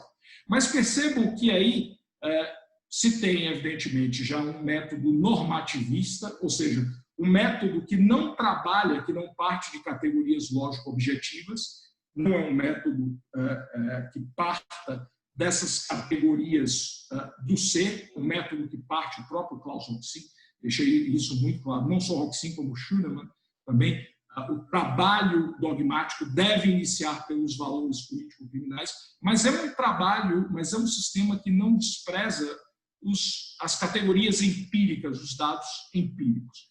Aí diz claramente Oksin, né, principalmente num trabalho publicado no livro Em Memória Hadbro, né, diz Auxin que esses valores político-criminais, evidentemente, são fundamentais, mas eles devem ser mesclados dialeticamente com os dados empíricos contidos na matéria jurídica. Ou seja, eu só obtenho uma decisão adequada e uma decisão acertada a partir do momento em que esses valores político-criminais penetrem dialeticamente e interajam dialeticamente com esses dados empíricos que compõem a matéria jurídica. Auxin resgata, assim, um conceito de Hadbro, um conceito caro a Hadbro, quando Hadbro falava da força configuradora da ideia sobre a matéria, mas também da resistência pela matéria. Isso é bastante complexo, evidentemente eu não teria tempo de entrar em todos os detalhes, mas eu resumiria da seguinte forma. Vamos imaginar que eu quero reproduzir, não é, a obra de Rodin, não é, o Pensador. Não é? Eu posso reproduzir essa obra em ouro, eu posso reproduzir em bronze, posso reproduzir em madeira. Percebam que a minha ideia, existe uma força configuradora da ideia sobre a matéria. Né? Eu imagino aquela obra, aquele homem, naquela posição clássica que todos conhecem, né? E decido executar essa obra em diferentes materiais. Ora, eu irei obter um resultado, não é? Quando fizer esta obra em ouro, outro resultado quando essa obra for feita em bronze e outro resultado quando ela for feita em madeira. Essa é mais ou menos a ideia dessa noção de Hadbro, da força configuradora da ideia sobre a matéria e da resistência da própria matéria. Vamos ver um pouco como é que Lilliput, né, retoma essas noções e retoma de forma interessante com base no pensamento de John Searle.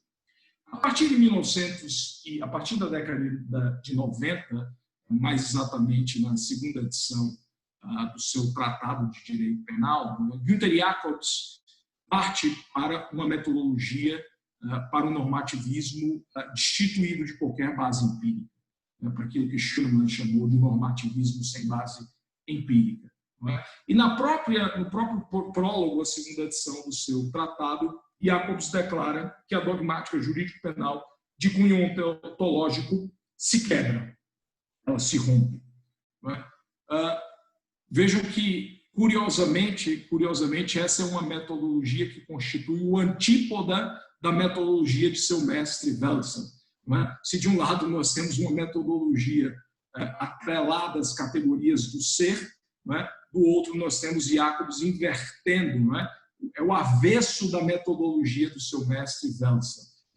Se trata de um normativismo sem base empírica. Portanto, a partir desse momento, Jacobs propõe que cada uma das categorias do fato punível não seja elaborada com base em sua natureza ou em concepções pré-jurídicas, mas sim seja conformada de acordo com a função que exercem no sistema. Portanto, temos aí o funcionalismo de Günther Jacobs. Mas é preciso, para que se entenda minimamente, para que seria uma irresponsabilidade minha querer expor detalhadamente, eu não teria tempo, mas para que se entenda por que o normativismo de Jacobs é um normativismo sem base empírica, é preciso entender um pouco a influência da teoria dos sistemas de Niklas Luhmann, do antigo professor de Bielefeld, já falecido, no pensamento de Jacobs. O que dizia Jacobs? Jacobs dizia que o direito penal, enquanto subsistema do sistema social global, seleciona, de acordo com seus próprios critérios, ou para utilizar uma terminologia própria da teoria dos sistemas, de acordo com o seu próprio código, o valor informativo que recebe do meio. Portanto, o direito penal somente enxergará como realidade uma realidade por ele mesmo construída. Por ele mesmo construída. O direito penal, assim, se desenvolve na comunicação. Ele se desenvolve na comunicação. Percebam que delito e pena já não se movem no plano empírico-factual, mas se movem num plano simbólico-comunicativo. Assim, o delito não é a lesão de um bem jurídico, não se trata da lesão de um bem jurídico empiricamente palpável, mas, como pretende Jacobs, trata-se da manifestação de um esboço de mundo ou de um projeto de configuração da realidade social em que a norma não vige, em que a norma não é válida. Não é? Por outro lado, também a pena já não tem nenhuma dimensão empírica, já não se move na esfera empírico-factual, mas também somente na esfera simbólica. A pena é apenas uma censura pelo projeto de configuração social manifestado pelo autor do delito. Quais são os problemas desse sistema? Bem, esse sistema tem muitos problemas, né?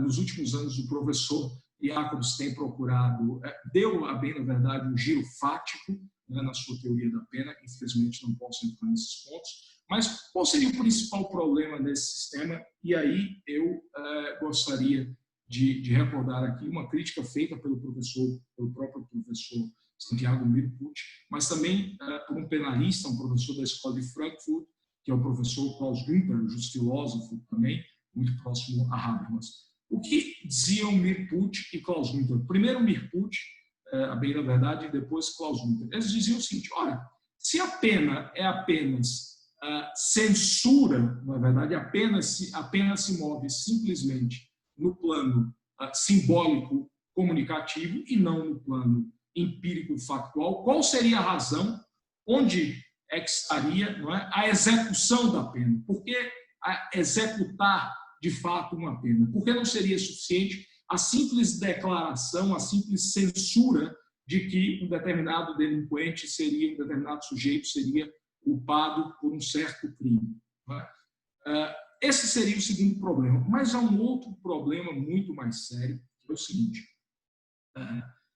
e que é um problema, na verdade, íncito a todas as teorias expressivas ou expressivistas da pena, teorias que trabalham com a noção de pena simplesmente como comunicação. Aqui nós não podemos esquecer que, a bem da verdade, quando estamos impondo uma pena, quando estamos aplicando uma pena a alguém, não estamos simplesmente nos comunicando. Na verdade, nós estamos impondo um mal. Impondo um mal. A ideia, e aqui faço uma homenagem também ao mestre da querida amiga Luísa Terra, tanto Winfried Hassemer quanto o professor Munhoz Conde sempre dizem: a noção de direito penal está intrinsecamente vinculada à noção de violência. Tanto constitui uma violência o delito como a pena. A pena também é violência. A pena também é uma amarga necessidade de seres imperfeitos que são os homens. Mas é uma violência, um mal, evidentemente. A aplicação é a privação de um direito personalíssimo do delinquente. E nós não podemos esquecer isso, que é uma coisa que muitas vezes as teorias comunicativas da pena se esquecem, é que nós estamos impondo um mal a um ser humano de carne e osso. E, evidentemente, isso só pode ser feito depois de um processo penal em que todas as garantias e os direitos fundamentais sejam respeitados. E onde entra a contribuição de Mirpucci a respeito do tema?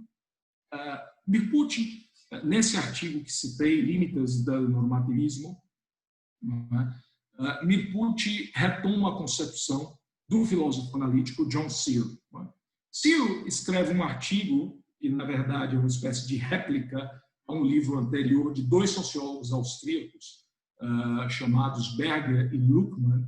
O título do livro de Berger e Luckmann é The Social Construction of Reality, a construção social da realidade, onde Berger e Luckmann defendem absurdamente que toda realidade é uma realidade socialmente construída. Searle publica um livro, como disse, uma espécie de réplica, com um título muito parecido, que é The Construction of Social Reality, ou seja, a construção da realidade social. Vejam as semelhanças. Berger e Luckmann, a construção social da realidade. Searle, a construção da realidade social. Em que diz Searle, não, nem toda realidade é uma realidade socialmente construída. Nós temos alguns objetos que não se submetem aos nossos esquemas conceituais, os assim denominados brute facts. Nós temos uma outra realidade, evidentemente a realidade social e a realidade institucional, que é amplamente manipulável. Mas o fato é que existe uma realidade que não se submete aos nossos esquemas conceituais. Searle, assim como Santiago Mirpucci, parte de duas teorias científicas incontestáveis. A primeira teoria seria a teoria atômica e a segunda seria a teoria da evolução. E o que diz Searle?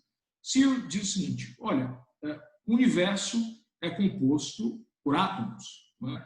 Esses átomos se organizam ou podem se organizar em moléculas. Essas moléculas se organizam em células. Essas células compõem determinados seres vivos. Esses seres vivos, ao longo de dezenas de milhares de anos, ao longo da evolução, né, alguns podem adquirir consciência.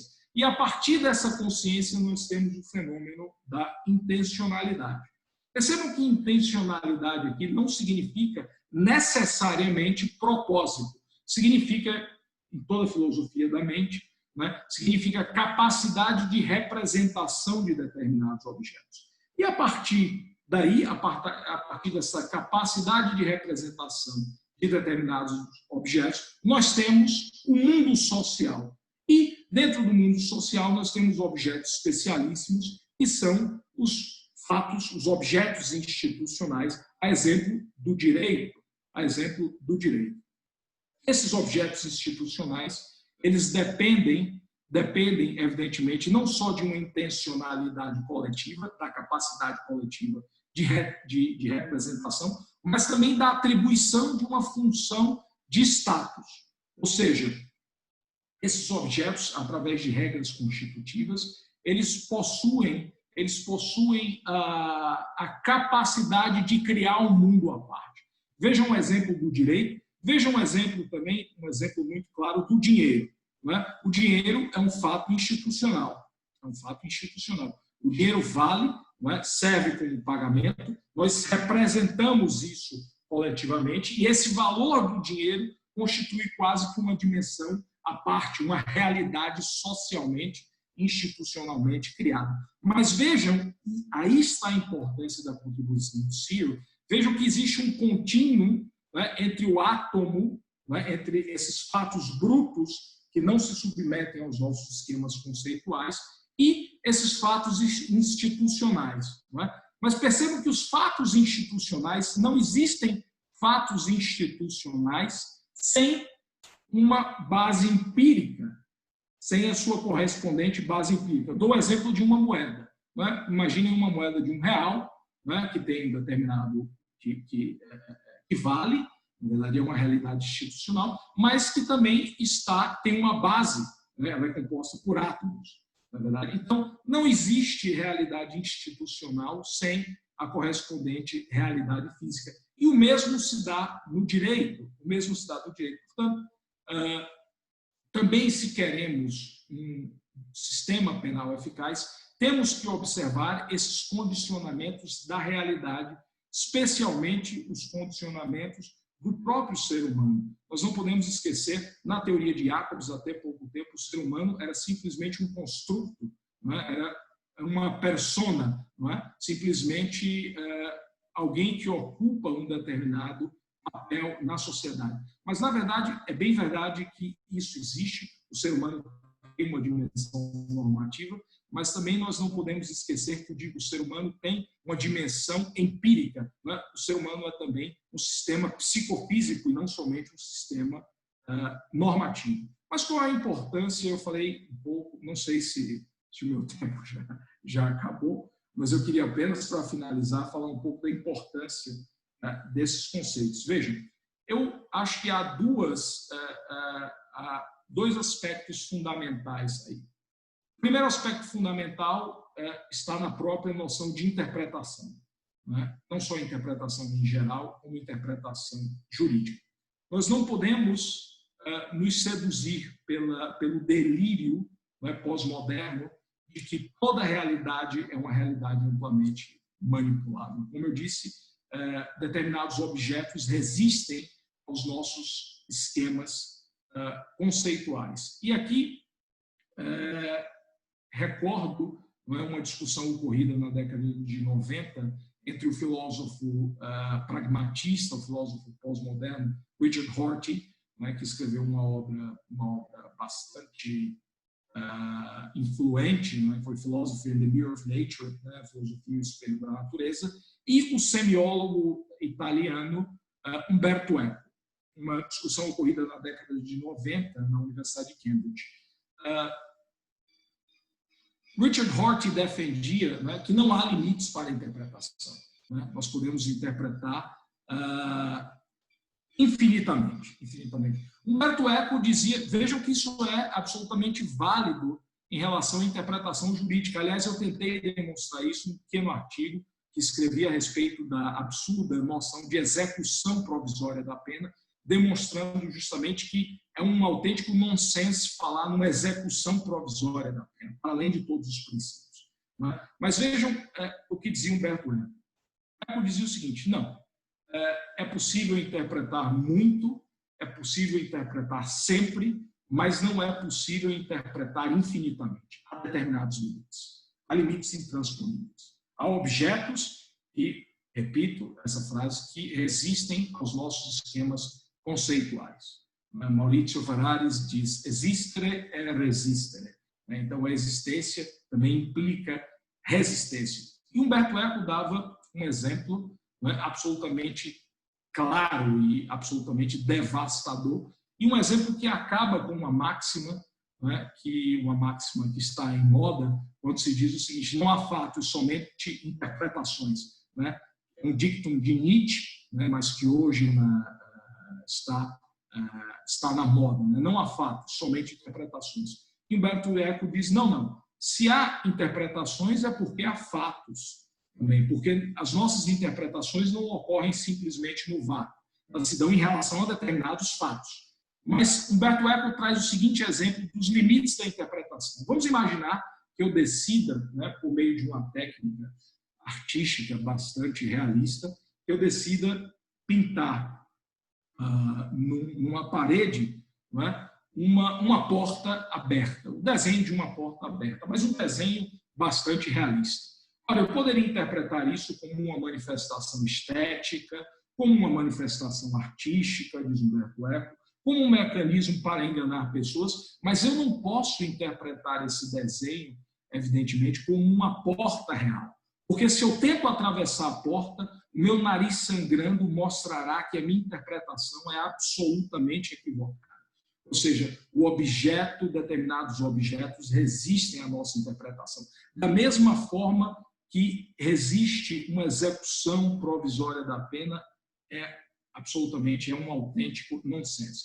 Mas há um outro fator fundamental, e fecho definitivamente para não cansá-los, que é o seguinte, e aí já é uma interpretação própria. Precisamos de fato, investigar os condicionamentos do ser humano. Eu digo não só os condicionamentos, em primeiro lugar, saber realmente se o ser humano é ou não livre, e se é livre, em que medida o ser humano é livre, e quais são os condicionamentos desse sistema psicofísico, que não é só um sistema normativo, não é só um construto, não é só persona, mas também é um sistema, ao contrário do que pensa Jacobs, é um sistema psicofísico, em que medida esse sistema está condicionado socialmente. Penso aqui, por exemplo, numa eximente de pobreza. Não é? Até que ponto o Estado pode exigir de determinados indivíduos, né, que cumpram certas normas sociais? Vamos pensar num contexto de pobreza estrutural. Na verdade, até que ponto este sujeito estaria condicionado por essa realidade? Até que ponto podemos exigir atitudes heróicas de pessoas que estão nessa situação? É evidente que muitos autores já investigaram, o próprio Zaffaroni, alguns antigos membros da escola de Frankfurt, né, partem de uma noção de Mitchell, né, a noção de co-culpabilidade, enfim, mas eu acho que nós precisamos estudar em profundidade essas questões. Vocês podem encontrar no novo livro do professor Silva Sánchez, Malum Passiones, algumas questões a respeito desse tema. Eu queria mais uma vez agradecer, são apenas reflexões bastante gerais, queria agradecer a paciência de todos. Muito obrigado. A gente que agradece, né? Em nome da Anacrim também queria agradecer ao Dr. José Carlos Persúmpla pela exposição, a brilhante exposição. Acredito que foi muito, muito rica, né? E eu ia abrir agora para perguntas, mas infelizmente a gente não conseguiu uma pergunta aqui no grupo e nem no Facebook, então eu queria saber se algum palestrante gostaria de dizer algo, fazer algum apontamento.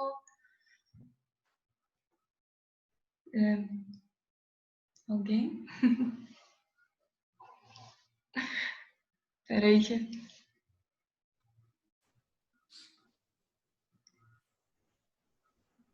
Podem... Não? Então, eu vou dar por encerrado, né, esse evento. Eu queria agradecer muito aos palestrantes, né, pelas exposições, foram bastante claras. E agradecer de novo ao José Carlos Porciúncula, ao Dr. José Carlos Porciúncula, pela brilhante exposição, professor Décio, também, da professora Luísa Terra, professor Yuri Machado, muito obrigada, e eu dou por encerrado aqui o evento. Um abraço a todos.